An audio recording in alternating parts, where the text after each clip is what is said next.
सकेपछि के गर्नुपर्छ भने झ्याल बनाउनुपर्छ है। झ्याललाई के गर्नुपर्छ सुरुमा फर्स्टमा लाइन कमान्डको लागि यल इन्टर गर्ने, यल इन्टर गर्ने अनि अटो क्याडको जुनसुकै कुनै पनि ठाउँमा चाहिँ क्लिक गर्ने र 5 फिट दिने, किनभने हाम्रो झ्याल कति फिटको छ 5 फिटको छ भने 5 फिट इन्टर गर्नु। होरिजन्टल लाइन भयो। त्यसपछि भर्टिकल चाहिँ हाम्रो कति आउनुपर्छ भने 10 इन्च आउनुपर्छ। किन आउनुपर्छ भने जुन हाम्रो वालहरू हुन्छ नि त्यो वाल चाहिँ 10 इन्च हुन्छ है। त्यही भएर 10 इन्च यो फेरि के गर्ने 5 फिट इन्टर अनि लास्टमा यो जोडिने। एउटा हाम्रो यो फ्रेम भयो, विन्डोजको लागि के भयो फ्रेम भयो। यदि भइसकेपछि के गर्ने फेरि अफसेट गर्ने ओ इन्टर अनि 4 इन्टर दिने सिम्बलको लागि होइन। हाम्रो यो एउटा चाहिँ कम्प्लिट भयो। यदि कम्प्लिट भइसकेपछि फेरि अब झ्याल काम भइसक्यो अनि अब के गर्ने ढोकाको लागि होइन लिया अझिकीको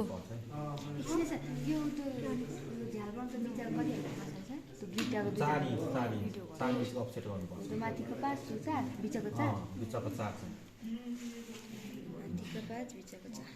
त्यसपछि के गर्ने फेरि अफसेट गर्ने ओ इन्टर। हामी के गर्दैछौँ भने ढोकाको लागि गर्दैछौँ है, डोरको लागि ओ इन्टर 3 फिट इन्टर गर्ने। अनि यो लाइन हुन्छ नि हाम्रो पिलरको लागि हुन्छ नि कोलमको लागि त्यो लाइन यसरी क्लिक गर्ने अफसेट गर्ने दुईटैतिर। यति भइसकेपछि फेरि के गर्नुपर्छ भने ट्रिम गर्नुपर्छ।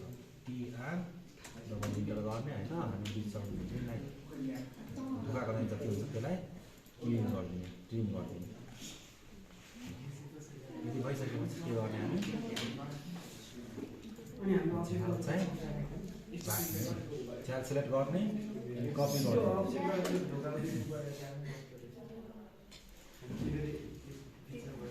सिधा मात्रै गरिरहेको अर्थलाई अफ गर्ने फलो गर्नु ल फलो गर्ने अर्को गर्नुहुन्छ कि सिधा हुँदाखेरि के गर्ने फलो गर्ने अनि झ्याललाई राख्ने ठ्याक्कै बिचमा राखिदिनु वालको बिचमा।